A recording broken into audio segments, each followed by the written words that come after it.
Hi everyone, it is Kat and Julie and we are back in our next Facebook Live class to talk all about peyote stitch. Yes. And if you've joined us here on Facebook Live before, you know that we always kick it off with a giveaway, but all you need to do to enter this giveaway is just leave a comment below. So let us know where you're tuning in from, or how much you like peyote stitch, or another bead weaving stitch that you like. Yeah, I was like, if there's something else that you want us to maybe cover in a future class, you know, any comment you leave enters you in the giveaway. You can always just say hi.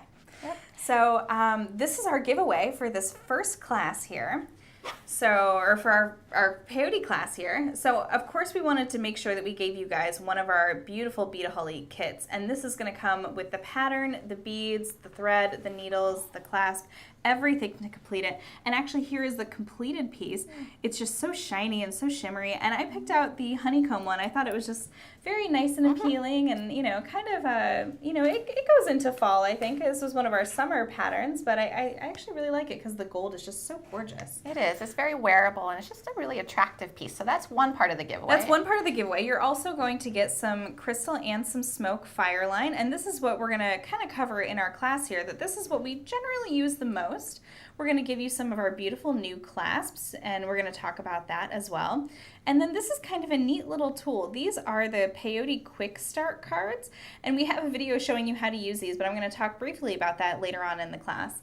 And then we wanted to give you a really nice selection of Miyuki Delicas. So we have some 11-Os here, as well as 10-Os, and we're going to start talking about the difference and just different ways that you can use these beads, but just kind of wanted to give you all kinds of beads, some fun colors and mixes, and even some neutrals, just to kind of get you started if you haven't tried peyote stitch before. So this is a great little sort of starter pack for that. And like I said, if you're wondering, one thing that might be missing here is needles, but you're going to get some needles in your package here, so you'll be able to actually start doing some peyote with everything that you see here. Yeah.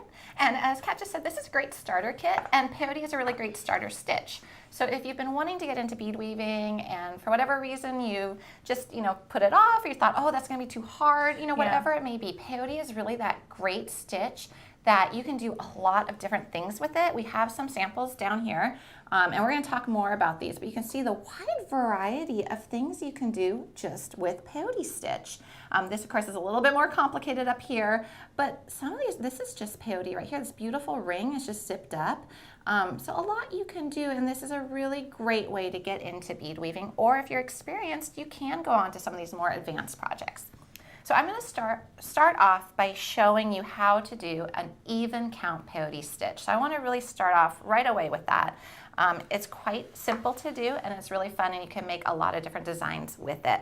So if we look at my table here, I have this little sample I've started. Now this is using a 10-O Miyuki Delica bead.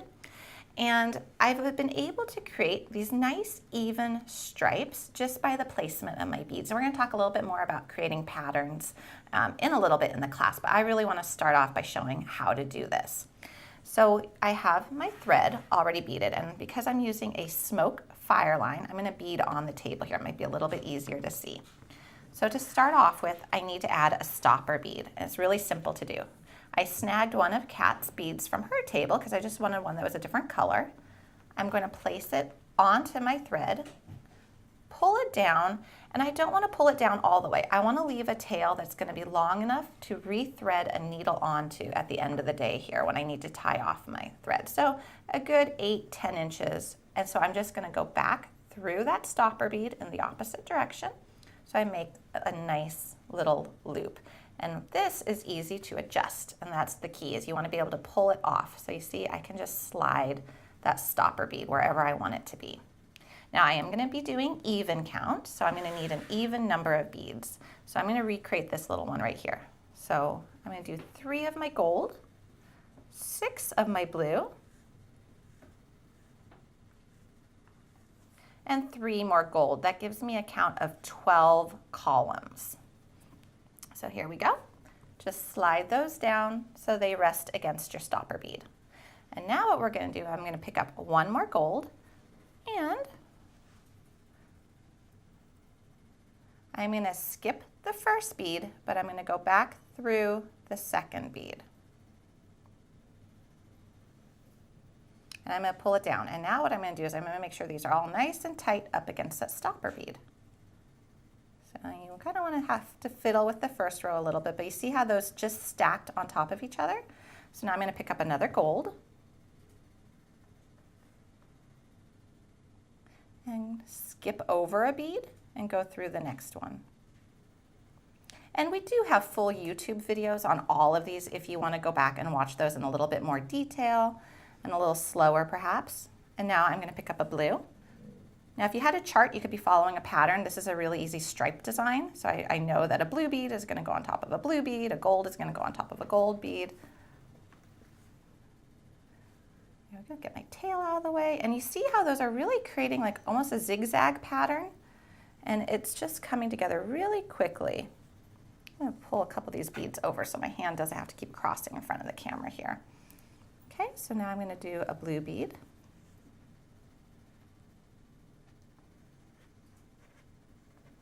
Again, I'm skipping over one and going in the next one. And this first row takes the longest. Once you've got that first row down, you're going to be able to go really quickly, especially with even count. And Kat's going to talk a little bit in length about odd count and what you have to do that. It does take a little bit more time, but definitely doable. Okay, so I've got a gold bead and I'm at the end of this row. So let me show you what I've got. So I got those zigzags. So what's nice about even count is I can just turn around and really essentially fill in the gaps with beads. I like to think of it like that. So I'm going to pick up a gold bead and go through this one. And this one should sit on top of the other, like so. And now I'm going to pick up another gold bead. And now I'm going to pick up a blue bead. And you see how much quicker the second row is going. Or actually, it's third row? Third row, yeah. Third row. It's a little hard to count sometimes. Peyote rows. I always get a little bit confused. Because essentially you're adding beads for the first and second row in your first run through, your first pass through. Yeah, and I have a little bit more of a pattern with the chevron that I'm going to do, so I'll kind of talk about sort of picking up rows 1 and 2. But yeah, it really works. It really starts to work up nice and quick once you have that base row happening there. And I like to work with a comfortable amount of thread. So for me, about 6 feet is comfortable. I have less here for the camera, but you always can easily add more thread as you go. So don't feel like you have to figure out how much thread you need for your entire project, because you are going to be able to add more as you go. And if you have too much thread, I find it just gets tangled and really makes it not quite as fun, yeah, to be honest. You spend most of your time not bead weaving, but untangling thread. Exactly. Oh, and speaking of thread, we really do like Fireline for this. I have a project that I'm going to show you later in this class with Nymo, and it's not my ideal thread for this. So if that's something that you've wondered about, I wouldn't recommend like a Nymo or a KO for this. And I think we might have a question as well. Rachel is letting us know, but that is even count peyote. Question from April.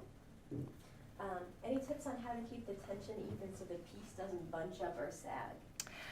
Okay, so April had a question about tension. How do you keep the tension firm, you know, so it doesn't bunch up or sag?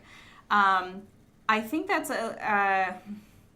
it's a practice thing, because I used to almost weave my peyote too tight so that it would almost sort of crunch when I like wanted to bend it around a nice pretty form. So, but I will say this, that I've noticed something with Fireline, that you want to keep a good tension, not too tight, but if it's too loose, it will loosen over time just as the natural thread will just progress. So you do want to be careful about not letting it be too loose, because it will then get even looser.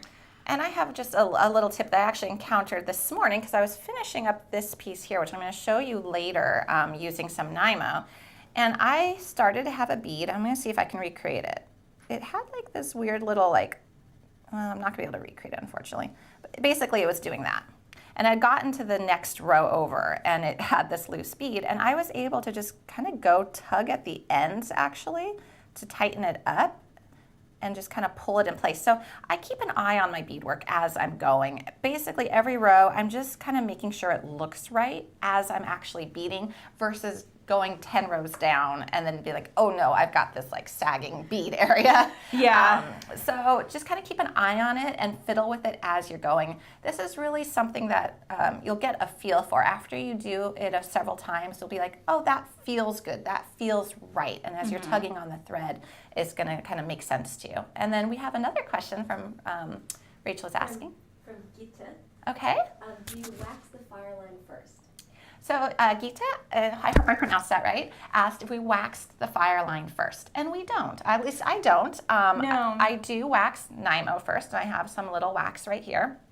But fire line is actually pretty soft, pretty easy to work with. It doesn't really stick very much. Yeah, and the experience I've found, especially with when using the smoke, is that sometimes it does come off a little bit in my hand, so I already know that it is coated in something, but the fire line, it is just got that really nice braid. I don't feel the need to coat my fire line.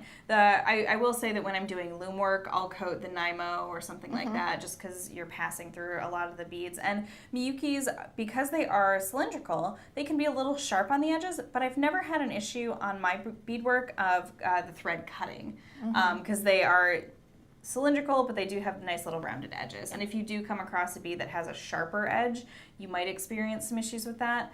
Truthfully, I don't see why you couldn't wax it if that made you more comfortable with whatever thread you're working with, because you're not really going to see a whole lot of it. I just would be careful to not do too much wax on it if that was something that you wanted to experiment with. But, Yeah. And I will show you how to actually wax thread. I'll wax the Nymo later in the class, so you'll know how to do that if that is something you choose to do. yeah, that sounds good. All right, well, I'm going to start with doing and talking a little bit about odd count peyote and sort of the reason why you might want to do odd count peyote. And the simple reason is for your pattern. It really comes down to that. I mean, you could do any type of pattern in odd count, and then when you try to translate it to even, you're not going to get that center line. So that is sort of what you're looking for. So I have a little piece started here, and the reason, that a lot of people learn odd count is to do this sort of traditional chevron, because what I need is I need that point down the center, and you're not going to get that with, obviously, an even count. So you're going to want to do the odd count to do the chevron. So I'm going to start my piece, and I've already added my stopper bead just to save a little bit of time here. But I want to kind of talk as I pick up my beads regarding a pattern. So let's assume this is a printed pattern that I have, or you can also follow your own beadwork if you're recreating a design.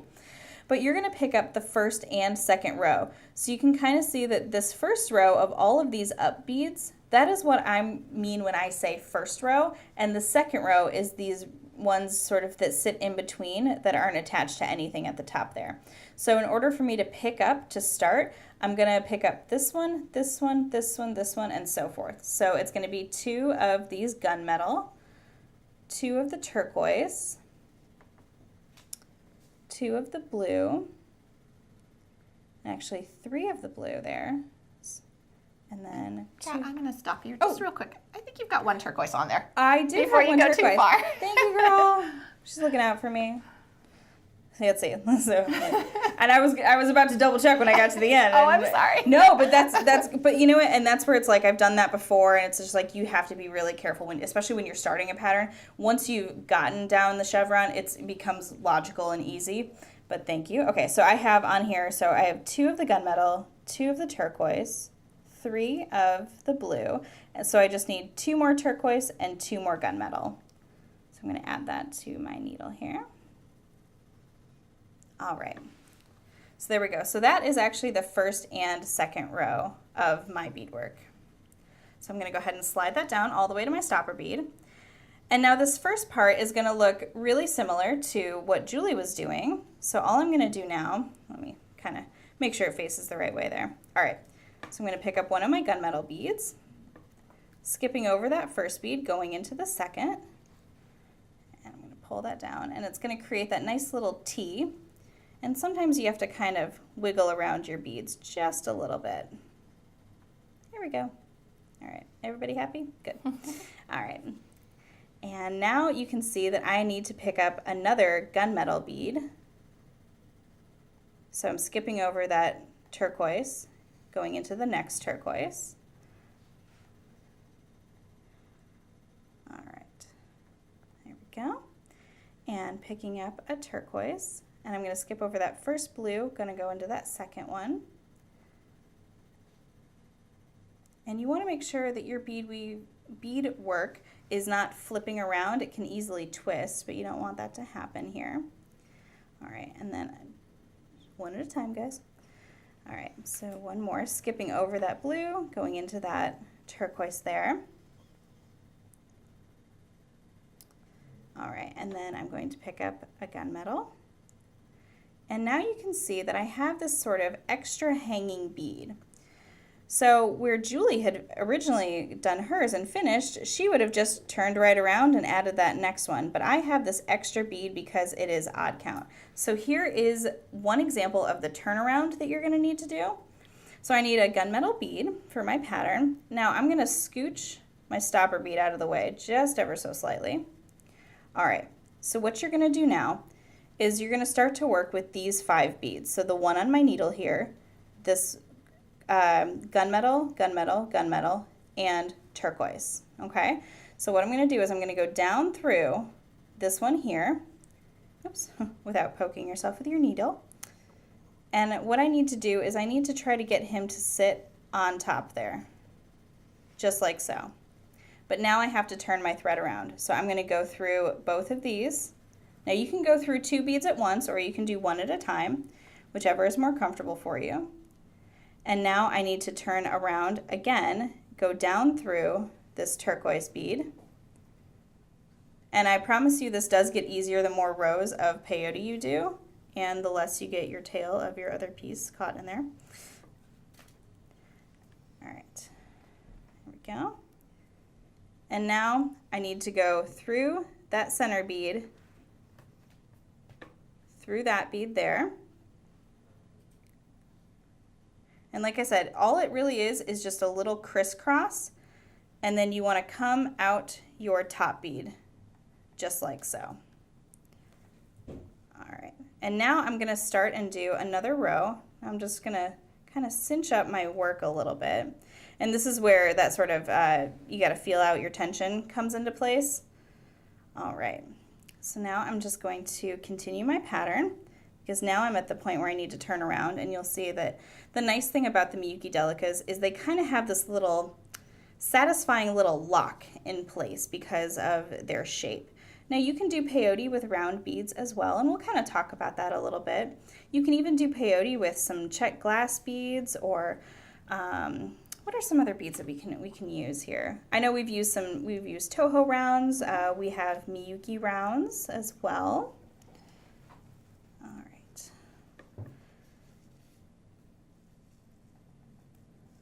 So there we go. All right, so now I'm just going to continue my pattern, and I'll actually finish this piece. Oops, sorry.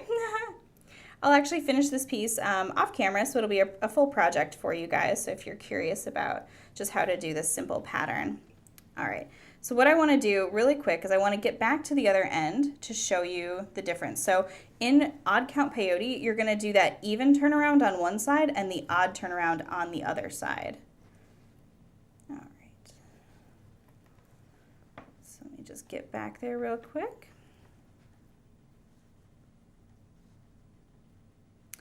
Okay, so again, we have our bead that is just sort of sticking out there to the side.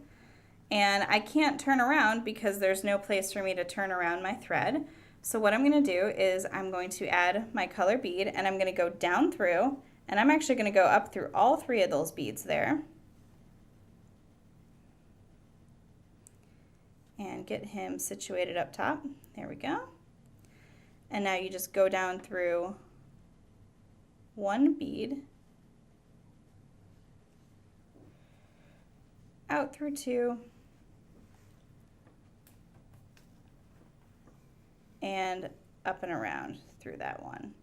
So it does get easier the faster you sort of get down into it, but that is the basic of the odd count peyote. So I'm actually going to continue a little bit, and then maybe I'll show you another one of those turnarounds when it becomes a little bit more clear. It's a little easier to see when you're a little further along within a piece. Absolutely. But that is odd count peyote. So there's even and odd, and actually Julie has a piece of odd that she's going to work with. I do. I'm going to show you this in just one moment, but really quickly, I do want to just just show you some of these pretty examples on our table before I do another technique here, Yeah, just that to sounds show great. you some stuff. So these are all different examples of peyote. So this one is actually using check glass beads with an edging. This here has a pretty little tube clasp that's been attached to. Here we've actually created a toggle, and we do have videos showing you all these different techniques, but that's actually a fully bead woven piece of jewelry. So that's a fun way of doing it. You see you can actually continue your pattern there. So, and then we've got these guys here. You can see that center point. So whenever you see a nice center point like that, you could be pretty sure it's going to be odd count. A lot of these other type patterns, you can do even, you can create your pattern. It's really a preference thing whether you want odd or even, and it is a pattern dictated decision. And then these here are actually just peyote as well, but with different size beads. So nothing at all changed in the stitch. And it's hard to believe because these are so dimensional and so fun, but that is exactly what Kat and I were just doing. Yeah. Nothing changed except for the bead that we picked up on our needle, which is really, really fun. I love that so much. And I think Rachel was also letting me know that we have another question. Oh, she wasn't, sorry. But keep them coming, we love questions. This one Rachel just did, which is a really pretty peyote piece. And then she did some actual embellishments on the edges too. So that was super fun. And so that's just some of the variety that you can do. And then speaking of variety, what we can also do is we can use these wonderful forms. So these are nice flat bracelets or three-dimensional. Mm-hmm. And then these here are bangles. And you see they've got these really nice channels.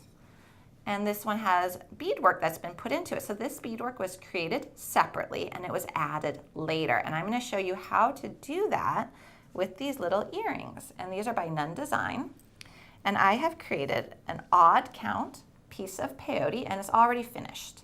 And I made it just long enough and just wide enough to go into that channel. And I'm going to show you how to attach it. So we're just going to glue it. We're literally going to glue it in place. It's pretty easy. And so I'm going to do that right here. So this is the piece that I was talking about that I did with Nymo. And so this is a Nymo I used. And I did it with Nymo because I thought the way it was going to lay in the channel, you're actually going to be seeing the thread. And so I wanted the thread color to match the gold and also the color palette that I was using. I don't recommend using Nymo for this. It was really one of the rare times that I did it and I ran into a lot of problems. So what I ran into was knotting of my thread. It just didn't go in as smooth.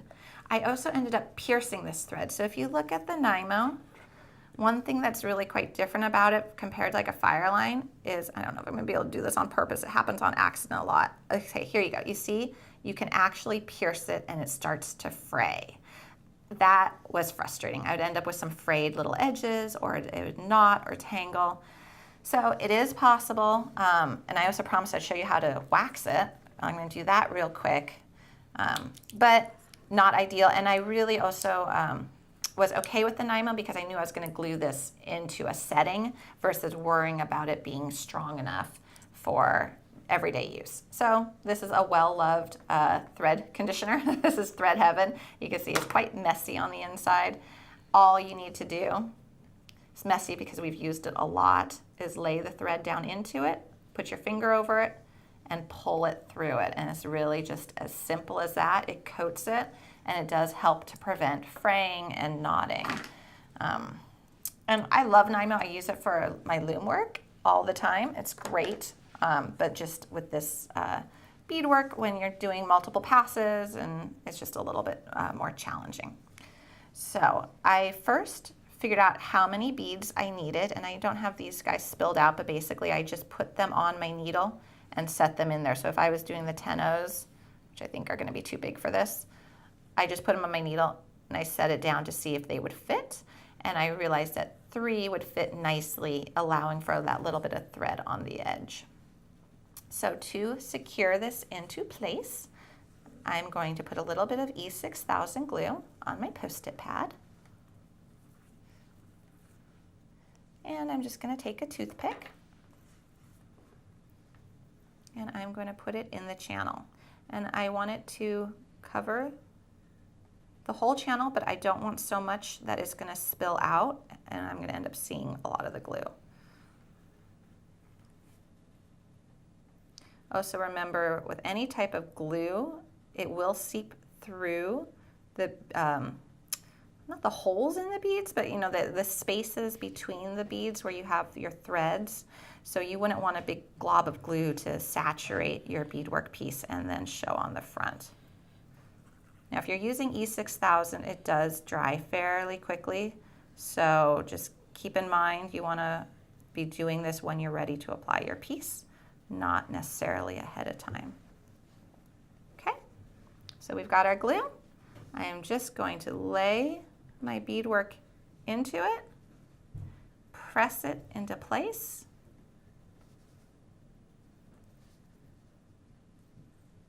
Like so. And let it dry. That's it. So I have a little bit of time to move it around if I need to make sure it's exactly how I want it. But I think that is going to be a really fun earring, especially for fall. So I like this color palette with the gold. So that's all I needed to do to go ahead and set that into that little channel earring. I love how you can really use peyote just for like little embellishments, because not everybody wants just this big strip of bead weaving around their wrist or what have you. So there's a lot of ways to just add this little tiny embellishment, and the color combination is just so beautiful, yeah, you know? I think this would be a great gift item. If you don't want to take a lot of time, you want to do something handmade, you love bead weaving, you love peyote, but you also maybe are making 5 different gifts for the holidays or for birthdays or whatever it may be. This is a great way of being able to really present something very nice, but not have to spend hours and hours and hours doing it. And you know what I think of? I have so many tubes of beads at my house that have this many in there, and this would be perfect.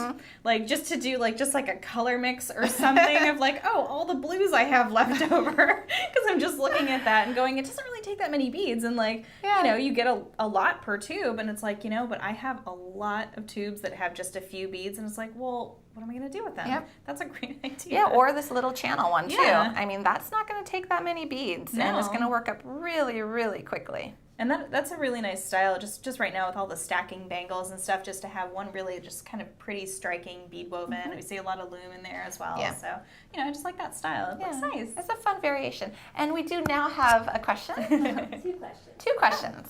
What size beads did you use on that earring? So these were 11.0 Miyuki Delicas. Really quickly, that's a great opportunity because I did want to show this as well. I want to show you the size difference between an 11.0 and a 10.0. You think, oh, it's just one number difference. These are 11.0s like I used for the earring, and these guys are 10.0s. So quite a bit different. Also, I want to show you this size comparison. So this was even count, 12 across. This is odd with 10.0 Miyukis, and this is odd count, and this is using 11.0 Miyuki Delicas, and it's 13 columns. So you see that this is actually more columns, but it's quite a bit smaller than the other piece. So just kind of a good size comparison. Yeah, and just as a tip, if you're doing a slightly more simple design, I think the 10.0s work. If you want something that's really intricate, like you can see down here, some of the patterns are very, very detailed. That's where I would point you to try to use an 11.0, because you're just going to get a little more definition in your stitching. So, and for our second question. Just a question about the earring, the channel length that you use. What is that? Oh, this is by Nunn Design, and it comes like this. You actually get a pair of them, and it's just a really pretty, this antique gold finished, and it has the earring backs already on it. It's a finding. You can find it on Beadaholique.com in our earring section. Yeah, it comes in a couple different color finishes. I love them, and it's from basically the same collection as these channels bracelets. These are by Nunn Design as well, but it's nice. It's ready to go. So all you have to do is add the beadwork, which is really fun. It makes it nice and easy. It sure does. And the quality is nice. It's nice weight to it too. Nice little statement earring. Yeah. I like it. I want to show you guys really quick. I got a little bit further in my odd count, so I'm going to show you that turnaround one more time. And now I have a couple of beads that are a little different colors, so I think it'll make it a little bit easier for you guys to see, because I get a lot of questions on the YouTube about this. So So I'm picking up my next color bead. So I'm here on the edge, and you can kind of see on my fingers there. So the 5 beads that I'm working with again is the one on my needle, these 3 turquoise, and that blue bead right there. So you just go down through, and I can actually at this point go all the way through all 3 beads and kind of pop him right up there. And then I'm just going to go down through that adjacent bead, and you'll see that the thread kind of just pops right in, so you don't really even see it anymore. And then you just go down through those side other beads. So that's, you know, once you get to a point where you can actually kind of hold it with your hands, it does become quite a bit quicker. So that's that turnaround. Just one more time. And again, we do have that YouTube video on it, but that's the trickiest part of odd count peyote, but I think it's worth it for the patterns that you can kind of create with it. Absolutely. I think I want to take this moment, because we've done some techniques, just show the giveaway one more time. I was just going to say, let's cut to the giveaway one more time. We love giveaways. We love beading, and we love sharing that. So here is our giveaway, and we have a peyote bracelet kit. Now this is going to be that even count, so if you're a beginner, this is still a great pattern to follow, and it's geometric, so the pattern is just very, very logical, so it's a great, great starter thing. Also, it just looks really pretty. And then we have some crystal and some smoke fireline to kind of get you started here. And I chose a good bunch of beads here. We have some of those 11-0 Delicas, and then I have some 10-0 Delicas. And these are great to sort of practice if you're new, or just kind of just some fun neutral colors to get you started. We have some lovely tube clasps here, and I have some with the vertical loops and with the horizontal loops, and there's different attachments, and we of course have videos showing you how to do that. And then this is a good opportunity for me to show you the Quick Start Peyote cards. Now this is a 3-pack, and you'll be able to use your 11-0 size seed beads with these. And let me just take a quick second to kind of show you what those are. So you can use these Quick Start cards, and we do have a multi-pack, so if you did want to do one that has 15, 11, 8, and 6, you can do that. And what's really nice is the instructions are very clear. Of course, we do have a video showing you how to do that. But it's just these nice little cards, and you can kind of see it in practice here on the cover. But you just take the card and you just thread your needle through that little hole there, and then you can kind of set up your first row. So it's just a nice little stitch, and it gets you started right away, and then when you're ready, you can just pull your thread out, and all of your beadwork is there ready to go. So it's a nice little thing, because, you know, like we were saying, and like it was clearly demonstrated, especially by me, starting peyote can be the hardest part. That is, but once you get it, it's really nice and easy. But these cards can kind of help you. It's a nice little technique, or, you know, if someone you know likes bead weaving, and it's like, hey, you might want to try this. You might not have heard of it. So it's kind of a cool little trick. So, oh, I did want to talk a little bit about some of these guys here. Yeah. Is that a good opportunity? I think this is a great lead-in, because we kind of covered, you know, the ones which are more the traditional peyote that I think you think of. When you think of peyote, you think of these really fun patterns. You can get a lot of different shapes. We've got like leaves going and cherry blossoms. There's a lot of things you can do. I think this is what we really think of often when you think of peyote, but there are a lot of other things you can do with it as well. So I'll let Kat kind of talk about what's right here in front of her. Yeah, so these are some slightly more dimensional pieces. This is a Cellini spiral or Cellini spiral, depending on where you're coming from. But this is just a great technique, and this uses actually some of the Miyuki Delicas as well as the Toho round seed beads in these particular designs. But all this is a tubular peyote, which you can see right here in these earrings. And it's the exact same technique as a tubular peyote, but again, just with different size beads. So you remember how we were talking about some of these flat pieces using different size beads. This is the exact same technique, just different size beads. That's the only change, but then you get this beautiful spiral happening, and we have videos showing you how to do this as well as how to seamlessly join it so you can make yourself a nice little bangle. So it's something really fun. I will say this. These are a little time consuming, but the result is so gorgeous. I don't mind. It's really beautiful, and I think that's one of the fun things. I do want to remind people, or if they're not aware of it, please do check out our YouTube channel. We have so many videos, and a lot about bead weaving, and a lot about, you know, how to do increases in peyote, how to do decreases, how to tie off your thread, how to add more thread, how to do even count, how to do odd count. We really have a very complete library available to you to check out if you're learning the technique. So oftentimes, you know, if you're doing it and you're like, I wonder how you do that, check out our website, check out our YouTube channel. Yep. Most likely we have a video showing you how to do it. So whatever stage you're at in your beadwork that you're like, I really could use a hand. I could use some help.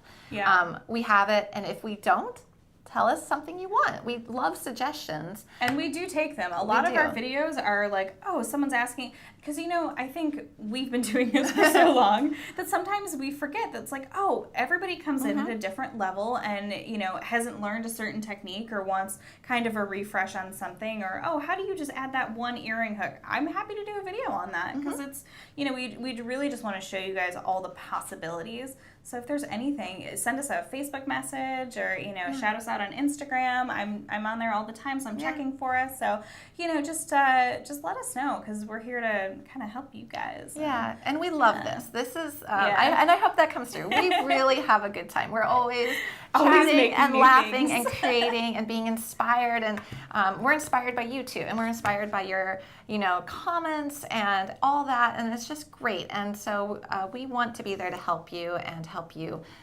really be able to pursue your passion of beading and enjoy it. So. So just some other quick things that we have here. We have a triangle peyote earring. Now I only have one here. I can't find the other one. He'll come back. I was like, oh, we'll find them when we put in the design space. But this is also peyote too. So this is a little bit more of a dimensional peyote, and we do have this video available to you. And it's a great little technique, and I just love how simple the pattern can be, but how sort of advanced it really does look, So if you want to impress your friends, you can make some of those. And then again with some dimensional peyote, we have this video as well, and it's just a really kind of cool technique of sort of folding the peyote in on itself to create a beautiful bail on this lovely gemstone donut. And then this is a little ring here, and Julie kind of pointed this out earlier. It's the seamless join, and like I said, we do have that video as well. And last but not least, I do want to talk a little bit about kind of using some other types of beads, because we talked a lot about using the Miyuki Delicas. And these particular earrings right here and this necklace, these use the Miyuki rounds. Now, these are one of our new designer palettes, and these are actually launching today on our website, so you can go and you can find those out.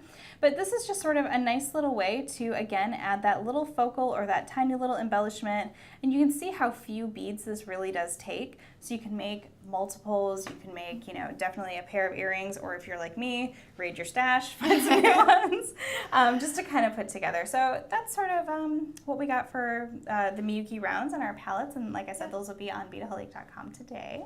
So very exciting. So that's definitely a fun thing to be able to expand on, because you could create a different look. Yeah, so. It really does create something completely different, and that's what I kind of like about it. Now, before I get off of my track over here, I do want to point out to you guys that we do have a Peyote Stitch page on our website that has kind of all of our videos and a lot of these projects that we've talked about, so we can send you there. But what's really nice is we have a couple of downloads. So I have a download here, and this is what it looks like when you print it off in color. This is an even count Peyote Stitch, and this really just walks you through it. It even walks you through adding that stopper bead again, so in case that was we did that too fast or something, you can have this and sort of put it in a binder and definitely keep it. And we will be doing one for odd count peyote very soon as well. But then we also get a lot of questions on how we create our patterns. Now, there's some free software out there, but we did want to provide you guys with some of this sort of peyote graph paper. So I'm actually going to put this down on the table so I stop moving it around. But you can just sort of see, especially by looking up here, the reason you can't use like a graph paper to do peyote is just the way that they sit. They kind of sit like little tiles up and down. So what you can do is you can take some colored pencils, or I've actually even seen people just kind of draw on these or just mark them up. But this is a free download, and you can print off as many pages as you want. So you'll be able to find this on that page on our peyote page at Beadaholique.com. So just some little extras that we want to kind of give you guys. They're totally free, so feel free to print them out and do whatever you want with them. Yeah, absolutely. And if we do a peyote project, on Beadaholique.com, if you look on the project page, it has a pattern on there for it. Yeah. Which is fun. So you're going to be able to get that too. I think one last technique I want to show, just because we're kind of getting towards the end here. We've gone ahead and we've shown you how to start. I want to show you how to tie off your thread. I have Before she does that, just really Giveaway? quick, just one last chance for the giveaway, guys. Here, go ahead and leave your comments. We'll be choosing a winner in just a minute after Julie's done here. So go ahead and leave your last few comments for that. All right, take it away, Julie. Perfect. So, all right, so I'm going to take my needle off of this end. So here I have my piece, and here I have the end. Now, if I was going to do a clasp like this, I wouldn't end it like this. I would go ahead and I'd stitch the clasp on. And again, we have videos for that. But let's say I'm doing like what I did right here. I just needed to end it. I just needed it nice and clean without threads hanging off, and it needed to be secure. So remember, we talked about leaving enough thread at the end near your stopper bead to rethread your needle onto it. So at this point, you just grab your stopper bead and you just pull it off like so. Now we're going to go ahead and put our needle back onto our thread. And so you see where my thread is exiting. So it's exiting that end corner bead. All I need to do right now is weave it in and tie a couple quick little knots. So I'm just going to retrace my steps. And it doesn't really matter which way you go. You have a lot of flexibility here. You just don't want your thread to show. So I'm not going to jump over any beads. I'm going to definitely go through adjacent beads, but I'm basically just weaving it in. You can even change directions. I like to change directions on mine. I think it provides a little more strength to it. Yeah, I do too. It's quite freeing. This is not hard to do. This is nice. And then what I like to do is I like to just catch under a thread bridge. This is going to be your only tricky part, especially if your tension is really quite tight. But I actually just went under a little thread bridge right there. And I created a loop, and that loop is now available for my needle to go through, and I just pull it down, and that just created a little knot. And now by going through another bead, that knot is going to get pulled into the bead. And since it was just a simple little knot, we don't even see it. So you can just keep doing that. I like to do a couple. I'm not going to do a couple on camera here because it's just the same exact thing that I just did. But yeah, you just weave in your thread, tie a couple little knots, and then snip it off. But you see now we no longer have that thread coming here. And after you tie another knot or two, just snip it and you're good to go. And then you have a nice secure end. And that is how you would end it. And then it's pretty much the same technique if you're adding more thread as you go midway through. So if you look at this piece, I have a couple threads hanging off the middle. That's where I stopped and added more thread. I would just weave these tails in the exact same way. Yeah, and it's, you know, it's just about kind of turning it around a couple of times, adding a knot here, but, you know, don't make it complicated.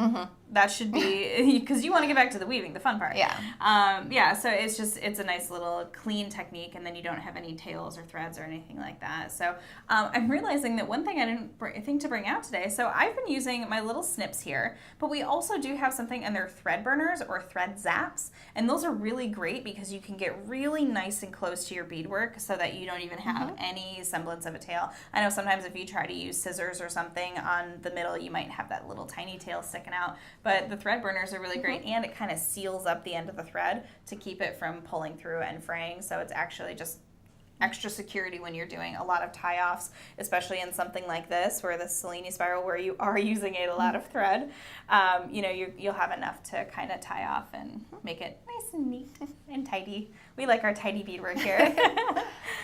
So, all right, well, if we have a winner, we do. We do. All right, it is Terry Bolduc.